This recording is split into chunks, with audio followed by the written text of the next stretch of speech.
Normal duration कितनी होती है भाई अपनी सेकंड स्टेज की? सेकंड स्टेज होता है वो नली पेरिस है अगर वुमेन या मल्टी पेरिस है।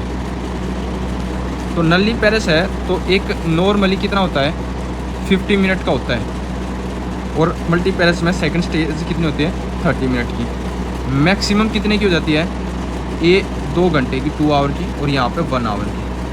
अगर हमको पता है कि अगर एनाल्जेसिक दे देते हैं आप एपिड्यूरल अपन ने दे दिया तो वो क्या करता है प्रोलॉन्ग करवा देता है सेकंड स्टेज को, और फर्स्ट लेबर स्टेज को छोटा करवा देता है। तो सेकंड स्टेज को मैक्सिमम कितना हो सकता है नली में 3 आवर का, और मल्टी पे 2 आवर का अगर एपिड्यूरल यूज़ करा है। तो अगर इससे ज़्यादा हो रखा है तो इसको क्या बोलेंगे आप कि भाई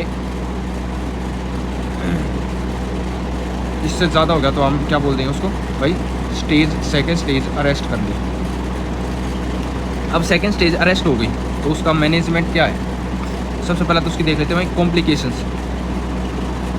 कॉम्प्लिकेशंस क्या क्या हो सकती है भाई ज़्यादा चाहे तो बड़ा सेकंड स्टेज होगी या अरेस्ट होगी सेकंड स्टेज में। तो सबसे पहला पोस्टमार्टम हेमरेज जो हम पढ़ेंगे, और सी सेक्शन करवाना पड़ सकता है या इंस्ट्रूमेंटल डिलीवरी करवानी पड़ सकती है। तीसरा कोरियो एमनाइटिस हो सकता है, एमनियन का इन्फेक्शन और कोरियो एमनियन का इन्फेक्शन हो सकता है। पेरिनियल ईयर हो सकती है या ट्रॉमा हो सकता है, ये कॉम्प्लिकेशन हो सकती हैं। तो आप मैनेजमेंट क्या करना भाई इसका, चाहे तो सी सेक्शन करो या फिर अपना इंस्ट्रूमेंटल डिलीवरी करो। तो सबसे पहला सी सेक्शन करना है तो उसमें क्या क्या होना चाहिए कि भाई सर्विक्स फुली डायलेट नहीं है और यहाँ पे फुली डायलेट होनी चाहिए। बच्चा जो डिसेंट है वो कहाँ तक, इससे ज़्यादा हम पढ़ चुके हैं भाई डिसेंट, ये इनलेट, ये स्पाइन इस्चियल स्पाइन, और ये है आउटलेट। तो इस्चियल स्पाइन को होता है 0, उसके ऊपर -1 -2 ये होता है, नीचे 1 + 1 + 2। तो ये कितना होना चाहिए, ये इसका स्टेशन जो होगा बच्चे का स्टेशन वो इससे ऊपर होना चाहिए, ये 2 है 2 से ऊपर होना चाहिए। अब वो +2, और यहाँ क्या होना चाहिए मोर देन +2 बिलो होना चाहिए जब ये इंस्ट्रूमेंटल डिलीवरी करेंगे। तो ये हो गया आप मैनेजमेंट कर लेंगे। अब दूसरा बोलते हैं भाई अब ऑब्स्ट्रक्टिव लेबर हो गया, मान लें सेकेंड स्टेज लंबी होगी तो उसको बोलेंगे आप ऑब्स्ट्रक्टिव लेबर में हमने क्लिनिकल फीचर क्या क्या दिखेंगे भाई फीमेल में। तो फीमेल एक तो क्या दिखेगी, टैकीकार्डिक दिखेगी, इसमें हार्ट रेट ज़्यादा दिखेगी।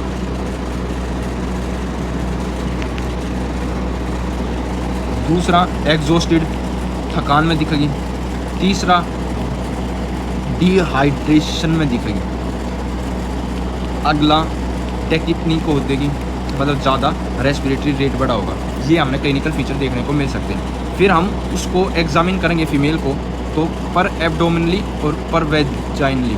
तो पर एब्डोमिनली हमने क्या देखने को मिलेगा, पर एब्डोमिनली हमने एक रिंग देखने को मिल सकती है, कौन सी, बेंडल्स रिंग।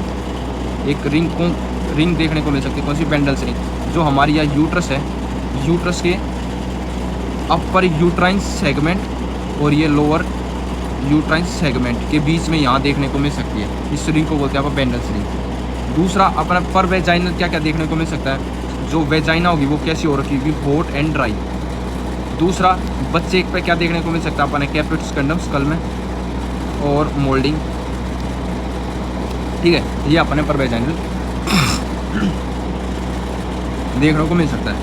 आगे मैनेजमेंट कैसे करेंगे भाई ऑब्स्ट्रक्टिव लेबर का, सी सेक्शन कर दो तुरंत। और इसमें कभी भी हम क्या नहीं देंगे, हमें कॉन्ट्राइंडिकेट क्या है, नेवर गिव ऑक्सीटोसिन।